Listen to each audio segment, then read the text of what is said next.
गंजाम जिला गोपालपुर घटना पर केन्द्रापड़ा जिला राजनगर ब्लॉक पेंठ बेलाभूमि सुरक्षा को नहीं चिंता बढ़ी। प्रतिदिन हजार हजार पर्यटक एठारे भिड़ जमाई था, मात्र कौन सुरक्षा व्यवस्था नहीं। अन्यपटे राजनगर पुलिस पक्षर कौन प्रतिक्रिया मिल पारि नहीं।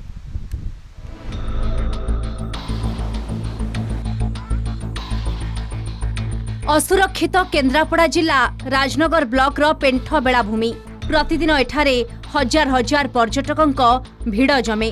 पेंठर निर्जन बेलाभूमि रे समुद्र स्नानर मजा नेबा सहित बनभोजी करिथांती पर्यटक। असामाजिक युवकों दौरात्म्य वृद्धि पाउथबारु पर्यटक माने निजकु सुरक्षित मणु नाहंती। माने से जो माने जो मद पीकी खराब खराब कमेंट करचंती, मद बोतल भांगुचंती, सेथिप्रति देश विदेश जो लोक माने आछंती तांकर भय रहउची।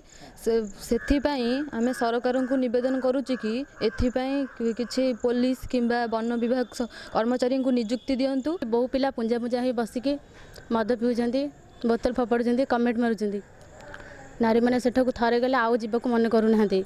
एथिपाई सरकार को निवेदन करूची कि सेठारे वन विभाग कर्मचारी मानक पुलिस कर्मचारी मानक नियुक्ति करा जाऊ।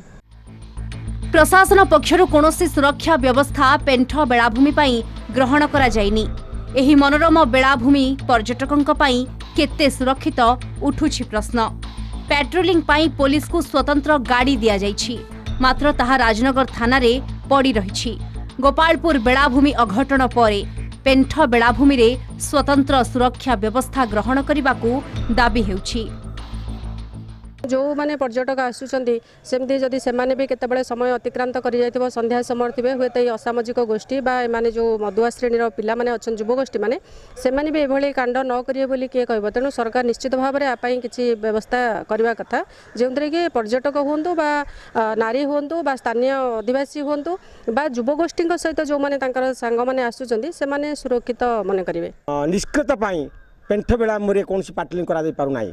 मु सरकार को निवेदन करुच्ची एवं उच्चपद कर्मचारी जो एसपी डीजीपी की निवेदन करुच्ची पेंठ बेलाभूमि जेहेतु जातीय उद्यान भितरकनिकार अंतर्भुक्त एवं देश विदेश पर्यटक मैंने आसुचंती एवं बहुत महिला मैंने आसुचंती से सुरक्षा पेंठ बेलाभूमि को कड़ाकड़ी पाट्रोलिंग करने पुलिस प्रशासन निर्देश दियंतु। गोपालपुर बेलाभूमि रे महिला गण दुष्कर्म समग्र ओडिशा को लज्जित करथिबा बेले एबे पेंठ बेलाभूमिर चिंता बढ़ी।